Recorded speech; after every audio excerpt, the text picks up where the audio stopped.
Our presenter today is Jerisa from the ARC of New Jersey, and she will be presenting on accessing services and natural supports. The floor is yours.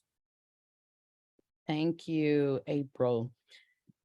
As she mentioned, my name is Jerisa Maseko. I am from the ARC of New Jersey. I'm so glad to have you all here. Really quickly, I want to go over who we are. We are grant funded through the New Jersey Division of Developmental Disabilities, in which we provide classes to students. We call them our Making Action Plans classes, where we work with over 70 high schools throughout the state, helping them to work through their transition. We also do community presentations. You're going to experience one today. It's called the How, or hands-on workshops. We do a conference, we call it an Opportunity Expo. You can go onto our website and find out when our next one is. And you can also sign up for our Compass e-newsletter, which goes out monthly, and I promise I won't crowd your inbox. Here is information about our help desk email, as well as this is my direct line, so you can also give us a call if you have any questions. So we are a result of some service delivery changes that took place in 2013. The Division of Developmental Disabilities changed the way that they were going to provide services. They made it a service that would only serve individuals 21 and up, and anyone that was receiving services previously were moved over to Perform Care. So those are two important agencies that you need to know about in New Jersey, is Perform Care and DDD, because they are the continuum of services for people with IDD. Part of their changes, they are now going to require that an individual who is going to receive services have to have Medicaid, and there's several different types of Medicaid. We have a presentation on SSI and Medicaid that it's archived on our website. You're welcome to go there and to view that. But also a part of this is that they require individuals to complete what is called the New Jersey Comprehensive Assessment Tool, or NJCAT. There's been presentations all week that have talked about those kind of requirements, but I'm just reviewing just because I would like for parents to understand that it's time for you to start thinking about all of the different things that you need to now know about, and you want to listen to presentations like this, participate in events like this, so that you can get a lot of information. We call it rinse and repeat, because we want you to understand, and we want things to start sticking, because you've got a lot of information that you have to now know about, including the Medicaid process. One of the big things that stuck out is we need you to know that you do not have to have guardianship in order to apply for SSI and Medicaid. And a very important thing is that a person cannot have more than $2,000 in assets in their name or social security number. We're liking that families have a lot more choice, and that's really why that they made some of these changes. Families will have a lot more choice in the adult system, and so you need to know what's out there. And so when you meet with your support coordinator, they are the ones that will handle the paperwork for you, but really you've become the case manager, and so you need to know what's out there so that you can make some decisions. When we surveyed families, we wanted to know what are they concerned about when they made these changes. And here's a list of a few things that families were interested in. Applying for legal conservatorship was always one. Understanding the adult system and supporting a strong transition plan. And so we're trying to help you with this by providing you a strategy, if you will, on how to do that. So what is the strategy? We tell you to get a team, get information, get a plan, get going, and get feedback. And I'll go through these very briefly, but we want you to utilize this strategy in a lot of areas, okay? When we're talking about getting a team, we want you to have someone on your team that knows your child and probably would feel very honored to be a part of your team. If your Aunt Susie bakes the best blueberry muffins and she loves Tommy and wants to make sure that his future is bright, then invite Aunt Susie to come over. And if your best friend makes the best invitations to different events, have her create invitations. And the whole point is that your child needs a board of directors to direct the success of their future. And if every Fortune 500 company can have a board of directors, then why can't your child? You want to have people that know your child's interests, that know their preferences, and can help you network about all of the different things that might be available to your child, and can help you when things are not so good, to encourage you to encourage your child. Why you want to do this is because, parents, you have the unfortunate task of preparing for your child now for when you're no longer able to take care of them. And that can be overwhelming thought. But if you look and you see who are around you, people that can be a resource to you, then it will lighten the load for you as you go along. DDD produced what is called a person-centered planning tool. And what we suggest is that you go to the $1.25 store and you get a binder and you print this person-centered planning tool out and use this as your first conversation. You want to find out who all can be around your family. This is a screenshot of the second page. And you want to ask how a person can help and who can be on the team. And then it takes you through questions like, what does a good day look like? What does a bad day look like? All of those kinds of questions you have to now answer so that you can have a plan of where people are going to be able to help. And don't take it as you're taking a handout. You are maximizing your resources. And that's where I want you to change your thought process, is that you want to maximize your resources for your child. And then you get information. You want to find out what agencies are out there, what associations out there, what are things in your neighborhood, all of those different areas. Get on lists and different things like that so that you can find out what is out there. You want to leave no stone unturned. In your binder, you're going to put sections together. We're going to look at 360 degrees of our child's life. So we're going to look about what are they envisioning for their life? Where do they want to vacation at? Where do they want to live? Where do they want to go into be with their friends? How is their health and behavioral health? All of these are sections that you want to create in that binder that I'm talking about.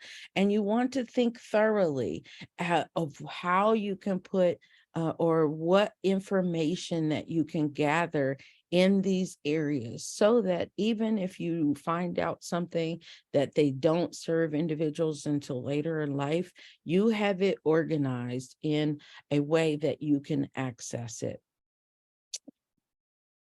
And then you get a plan. You want to talk over with your board of directors, your team, and you want to say, okay, how are we going to do this?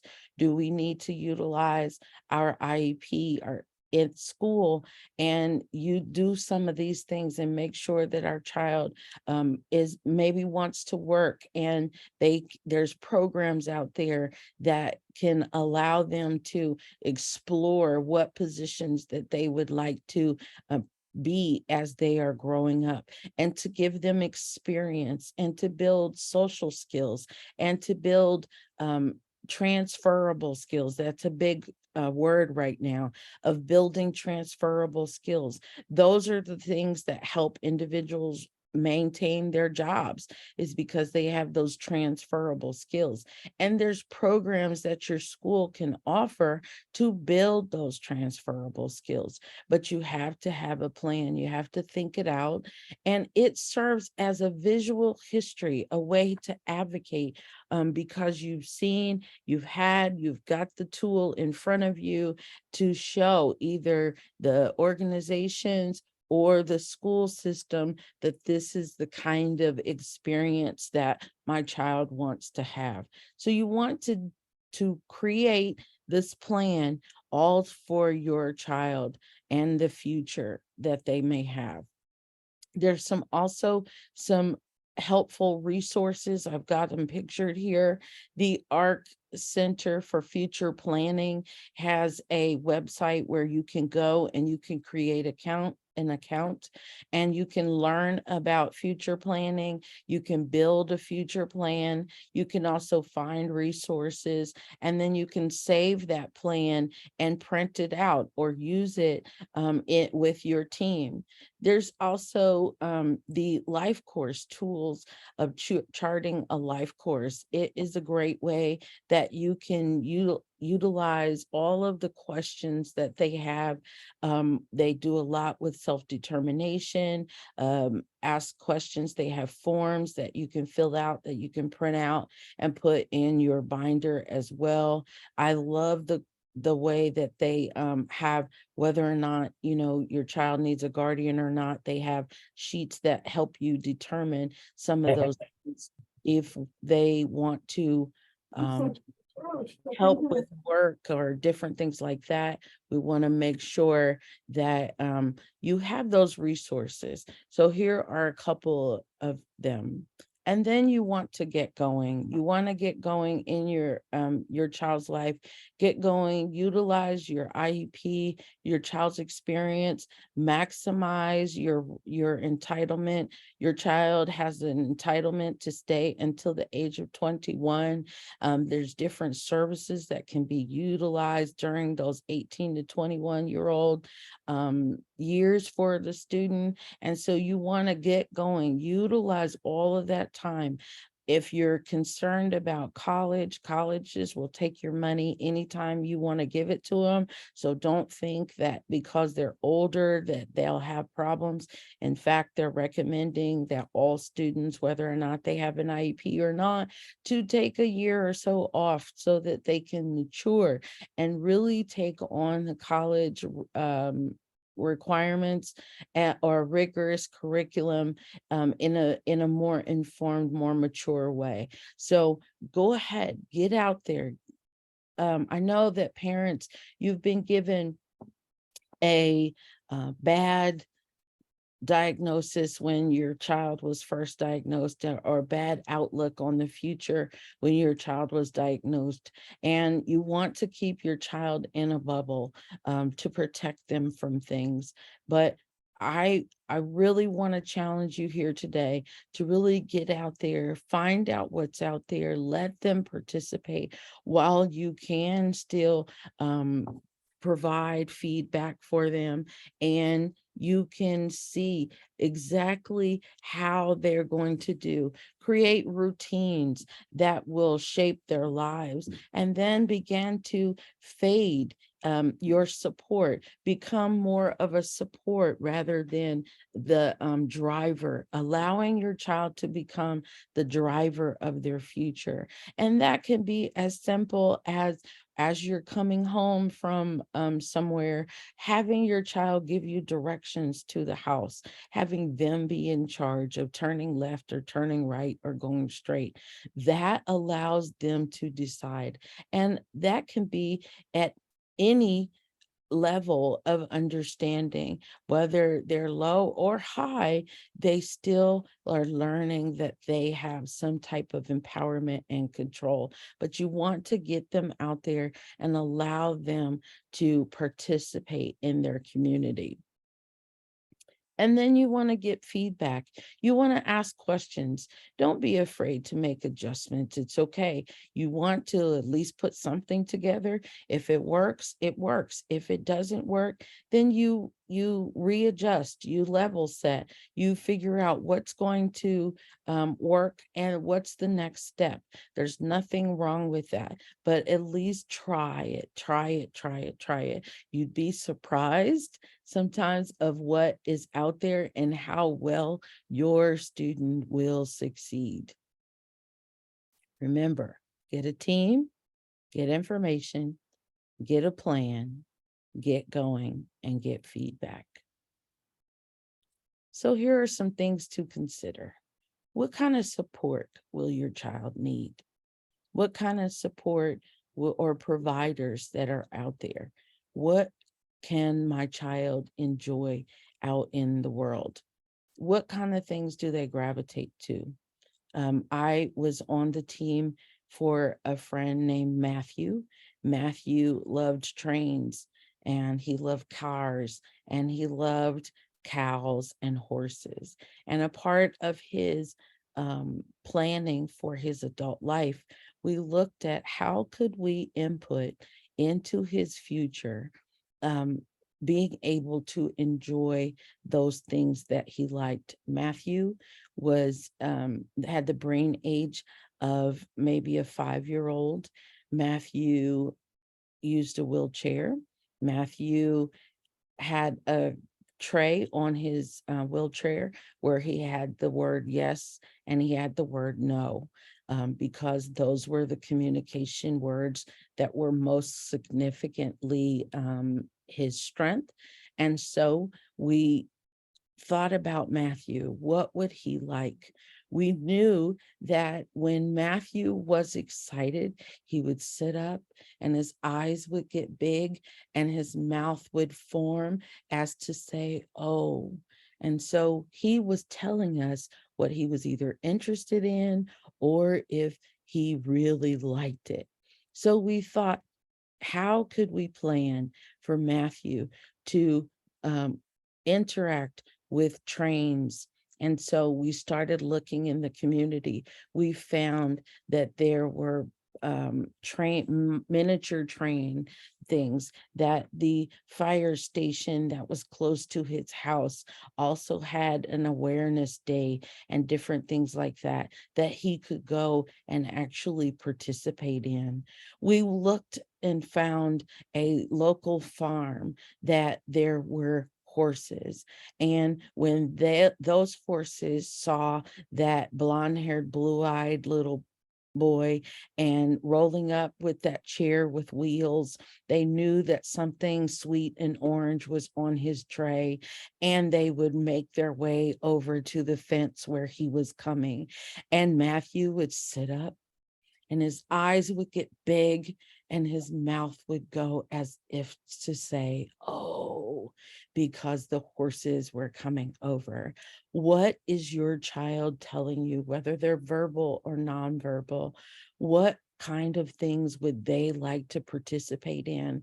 And then you want to think in the future, how can we continue to make these things happen, to give them those experiences? You also want to see when is it time? What kinds of things can they do as in school? What kind of information can we get from our school? They do assessments and evaluations all throughout your school year to learn about your child. You want to see those results, and you want to put those things into mind of what you would be surprised at what your child is interested in, or that the school has given those experiences through convocations and such that they might be interested in doing. So you want to find out, what is this school doing? What kind of events are they doing that our child is really enjoying? And then you need to know that, unfortunately, because we have so many different degrees out there in social services, we all call things the different names. We call them community resources, we call them natural supports, we call them generic supports. They're all equal. We just call them by a different name. There's a lot of things out there, and I'm going to give you some ideas of what can be out there, but we really, really want you to know that there are people that are out there to help you with some of these things, that you are not alone, that there are resources that may not have disability in the title, but your child can utilize and be a part of. We also want to challenge you to build social capital. You've heard about it's all about who you know. Well, with our students, it's all about who you know. And talking about what your child is interested in is important to build social capital, to build networks that you can find out what is happening in your community, in your county, in your state. We actually found out that there's an Aquarian therapy that's done in New York, but it's based in New Jersey and Morris County. We found that out through building social capital, finding and talking about what we do and the students that we work with. And we found out those kinds of things. And you would be surprised at how you just talking about your child and what their interests are can build those networks, because we have things in common, and you want to, again, build that so that you will have a base of knowledge. Here is a resource that we will also provide with you, but you can go onto this website. This is 150 things you can do to build social capital. And it's all little ideas that you can do to connect and find connections within your community. Burst that bubble, get them out there, and allow them to build networks themselves as well. The Search Institute puts out a document that's called the 40 Developmental Assets. And their philosophy there is that the more assets that a child experiences and builds within their life, then they will grow up and develop into young people who are healthy, caring, and responsible. And so when you look at this document, you want to make sure that you are doing some of the things, making sure that your child is wrapped around and having these assets built in them, so that, again, they can connect with society, with our community, build their own communities. There's things that individuals are interested in even now that might be something that your child might be interested in, and you won't know that unless you get out there. Be a trailblazer and try it. So here are some potential sources of support: people, organizations, gathering places, public services, and advocacy groups. And I'll go through each one at a time. So when we're talking about people supports, we're talking about our coworkers, our neighbors, our employers. I actually was asked to do a presentation because employees at lunch were talking about their children, and they noticed that a couple of them had students with IDD. And so they started talking about finding services and understanding all of the different hoops that parents have to go through. And so they knew about our agency. And so they asked me to come, and a large employee in New Jersey had me come and do a lunch and learn for the parents. And they sent it out to all their employees, and several parents that they didn't even know had students with IDD came out and got information. So just talking about it, talking about your situation, you can build a network around that. Your barber, your beautician, even the mail carrier might even know of different things that your child can participate in.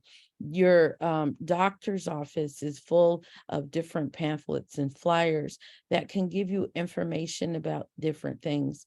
Unfortunately, a lot of groups don't have marketing budgets, and so they try their best to get together a 5-cent copy and put it in certain places that people frequent, so that they can get to know, or people can get to know the kinds of things. Talk to your child's coaches on their teams and different things like that. They might be a resource as well.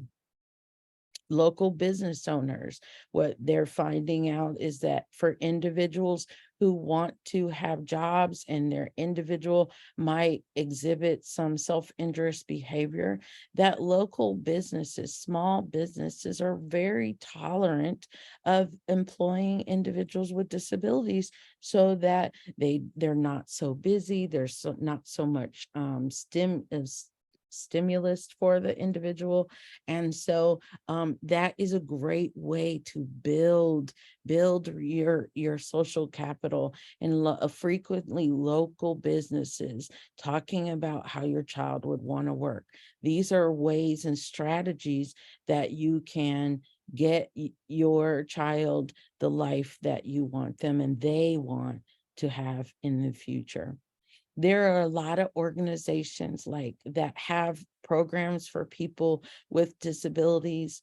The PAL clubs, which is the police athletic leagues, they have individuals that they have a league for, or activities that include individuals with disabilities, but there's nothing that they advertise about it. They just have it and they continue on. There's the Down Syndrome Association. It is a national organization, but they have worldwide tags. They celebrate on 3/21 because that's the chromosome. So March 21 is a big day. They have Crazy Sock Day that networks people together and allows them to have community. There's CHAD, which is an organization for individuals with attention deficit disorder. They have a lot of different organizations and support groups and information for families. No Fast is for individuals who are fetal alcohol affected. So they have support groups for families that are adoptive parents, or adoptive parents for support group. They have support groups for individuals who are fetal alcohol affected. They also have support groups for birth mothers. So there's organizations that, as you can see, not a lot of them have disability in the title. In fact, there's not a whole lot of them that here on this slide that has, but can be a help for your child. NJ Tips is a great program that allows for individuals to be travel trained. So if your child is wanting to use the public transportation, it is a free program to your child that they can utilize learning to use the system, the transportation system. And the only cost is the fare for an individual to use the the transportation. And what they also do is help when a person has a disability, they are at a reduced fare rate. So they have a reduced fare card. And so these are things that are out there that a lot of agencies don't really advertise, but knowing that now that you know, you want to explore and get information about.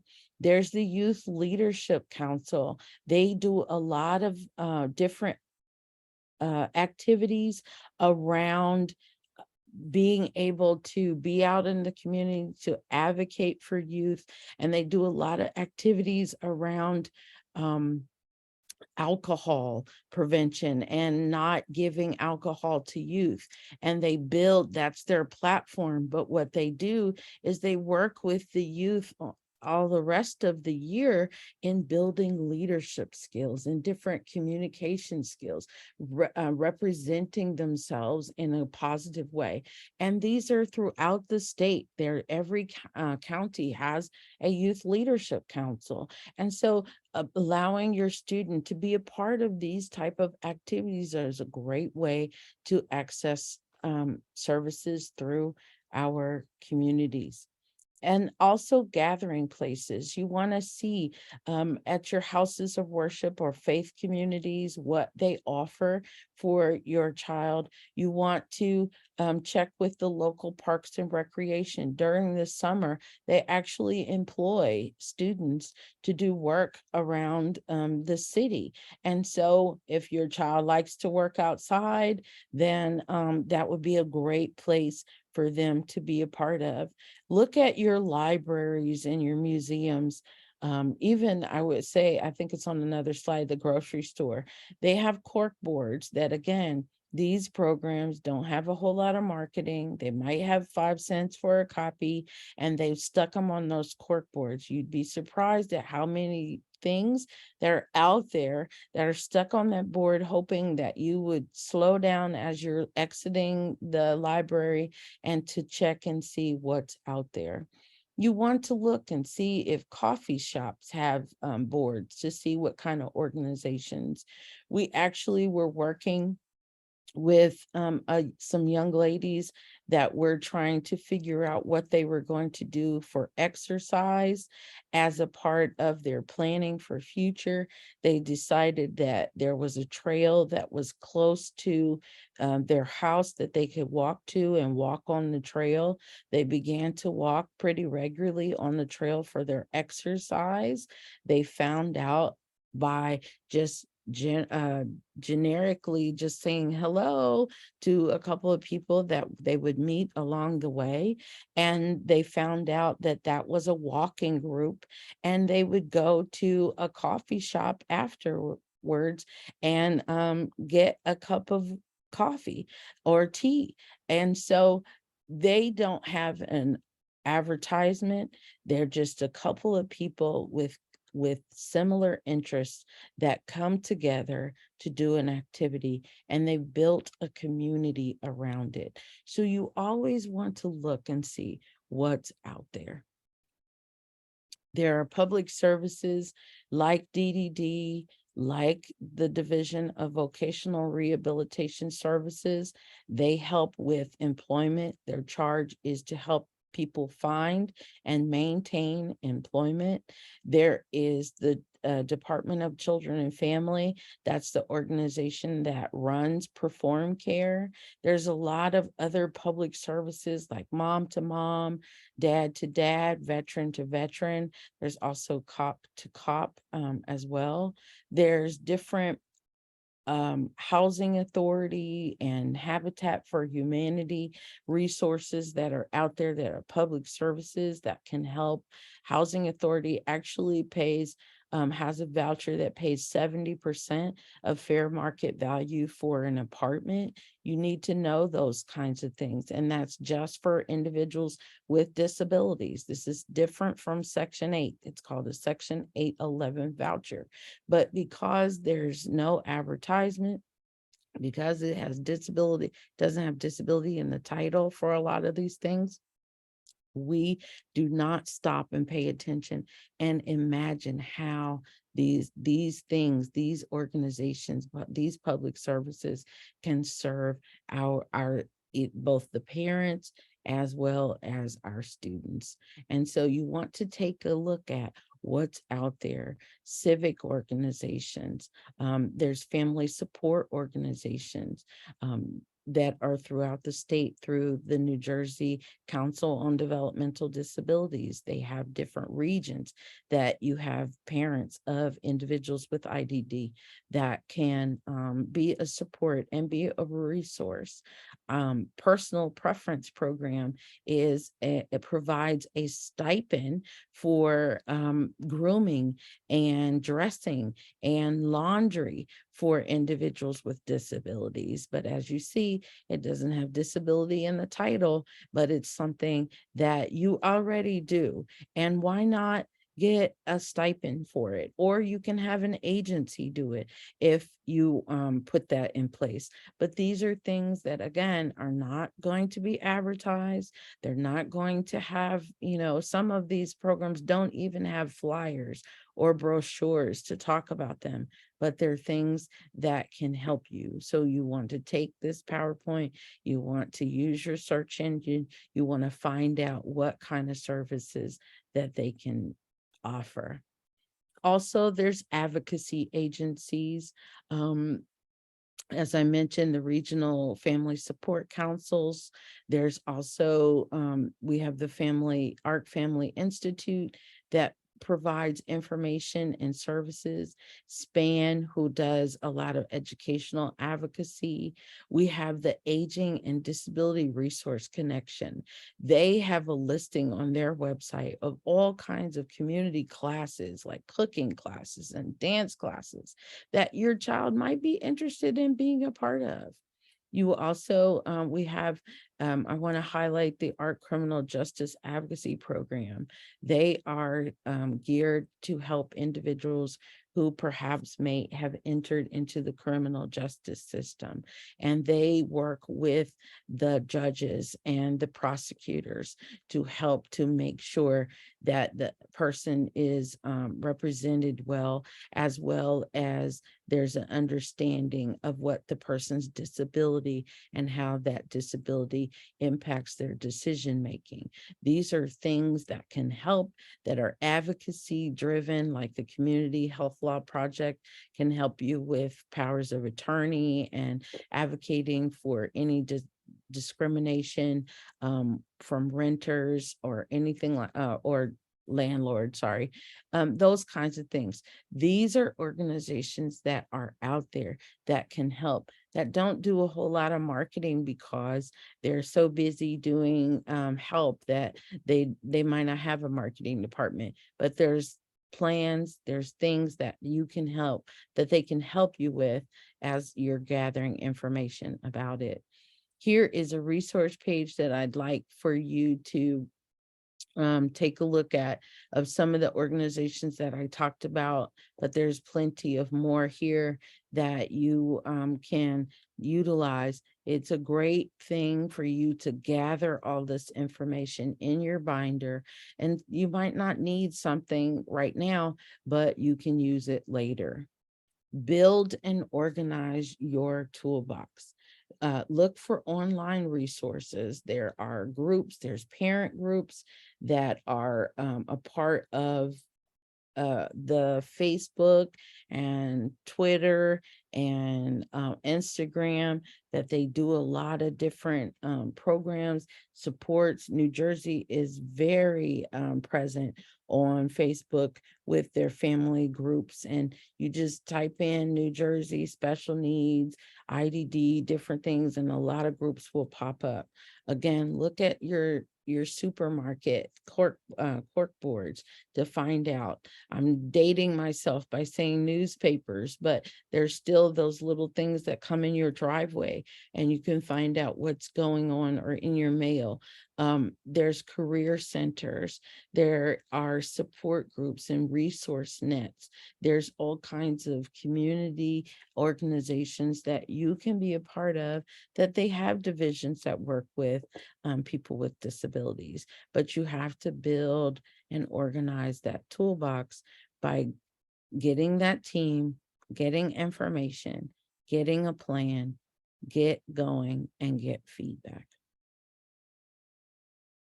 Jane Hall is famous for saying, at the end of the day, the most overwhelming key to a child's success is the positive involvement of the parents. You don't leave it to the professionals. Your involvement is key to your child having a positive future and success in the future, is your involvement. And when you utilize or maximize all of your resources, you will be surprised at just how well you can do. So I want to give you a little time to get a piece of paper and a pencil, because I would like for you to do this activity with me.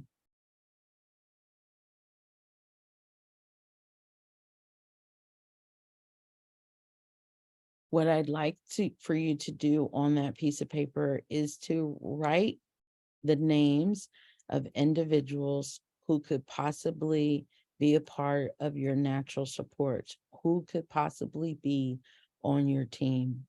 You want to think again about neighbors, coworkers, employees at your favorite store, teammates, pets even that can be a support, volunteer coaches, camp volunteers. Who did your child this summer, who did they gravitate to? Who did they get friends or start friendships with?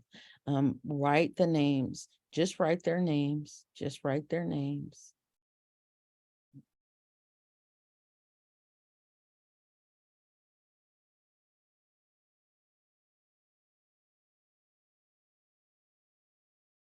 Now I want you to write beside their names how to contact them. You don't have to look in your phone and find all of that out. You can just write either phone or email. How can I contact? How can I contact them? And then next to that, you can write where or how they can support you. Betty bakes the best blueberry muffins. Karen is very organized and can help us to put together our binder. Excuse me. Write those things down.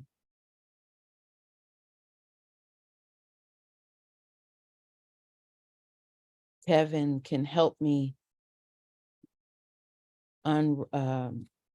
with the wheelchair and fix the wheelchair. All of those kinds of things are natural supports. My local chapter ARC has a meet the family night, natural support services, all of those things.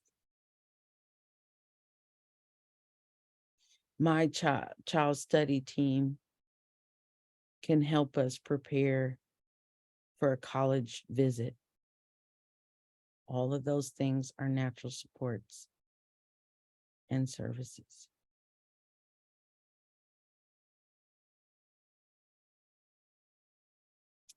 Okay, so usually when I'm in person, I ask these questions. What part surprised you about what you wrote down? What do you think the next step will be?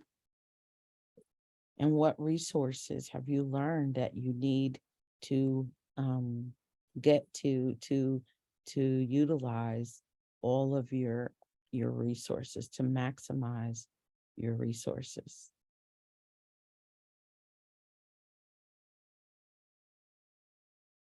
I hope you got from this presentation that transition planning is important. You have to be intentional about finding what's out there and knowing what your child likes. I hope that you see that there's a lot of resources out there in the community, but it may not have disability in the title, but they can be resources for you. With that, I'll take questions. I also want to give you our contact information. My communications person will be upset with me if I don't say, like us on Facebook, follow us on Twitter, and I'm not sure what you're supposed to do with Instagram, but we're there.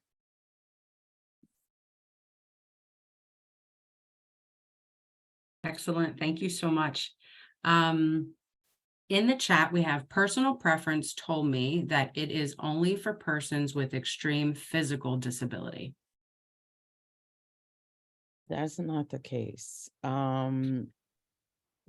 Is it through your insurance? They told you that they need to come out and they need to do an assessment for the personal preference program.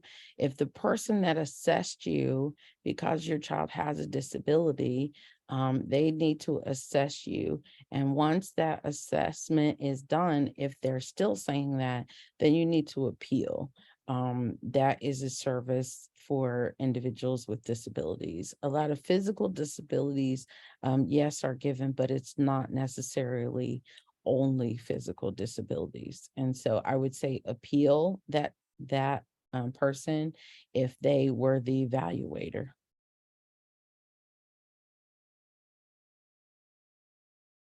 Excellent. Thank you. This person repeated and said repeatedly they're being told this. They said that since my daughter can walk up and down the stairs, she won't be approved. Email me at this help desk and talk about that you were at the youth transition, and maybe we can do some things offline that will be able to help.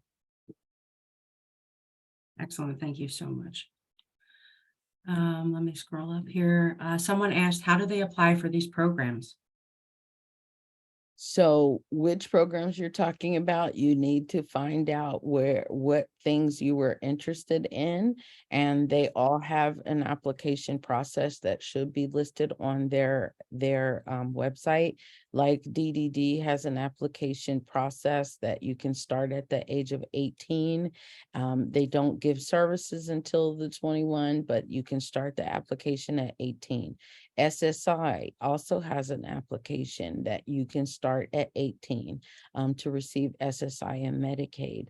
A lot of the support coordinators and all of that has to do with you being approved for DDD. So they won't be able to necessarily give you services until then, but also Perform Care. Perform Care has a IDD program that you can go on to Perform Care, and you're just typing it in your browser, and that website would come up, and then you go to the application and you can do those things. Special Olympics has its own application. There's a lot of different programs out there, and they talk about on their websites, if they have a website, they talk about getting what their requirements are and how they can help. Jerisa, I have my own question, if that's okay. Do you know if there is a list of the top utilized programs and resources for families and young adults navigating this transition process, where just those not emails, the websites are listed? Because I can imagine how overwhelming it could be for a family and an individual navigating this process. I just wanted to know if you knew if there was a list, and if there isn't, then maybe the planning committee can work on that to make that available on our website moving forward. So here's a list of a lot of different, besides like DDD and Perform Care. Here's a list of some of those organizations that I feel that a lot of people could benefit from. So the assistive technology is a great way to, you can try before you buy kind of thing. So they have watches, they have iPads, they have pen readers, different things like that that can assist a person as they are going through. And you can check those out because you're a citizen of New Jersey. You can check those resources out and see if your child will even utilize those things. I think that that's a great resource for families. NJ Wins is all about helping individuals maintain their benefits and working. So there's another agency that I really feel like families need to know about as they're going through. There's Plan New Jersey, which helps with guardianship and different things, along with the Community Health Law Project. Those are different agencies that are great with that. The way the individual can find a ride, it's New Jersey Find a Ride.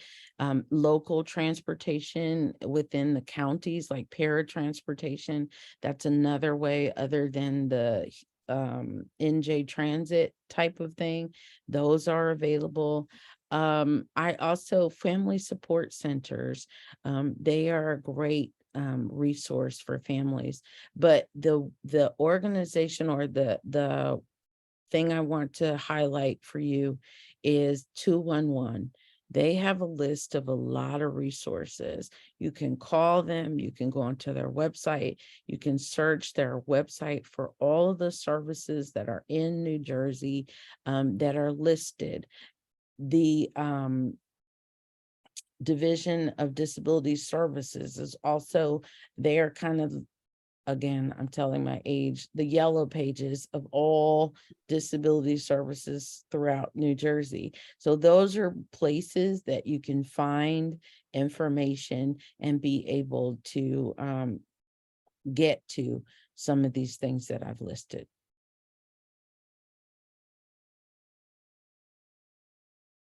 Thank you so much. This has been incredibly helpful.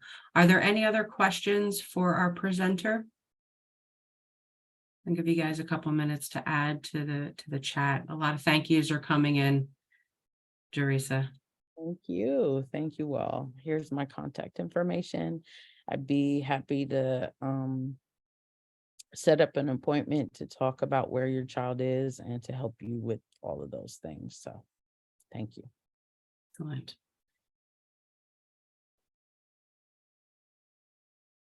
Well, that concludes our workshop today by Jerisa from the ARC of New Jersey, and the presentation was on accessing services and natural supports. Thank you so much for sharing your knowledge and your resources. And as noted earlier in the chat, the slide deck and handouts and information will be posted after the conference for every presenter that provided us with their information. Thank you so much.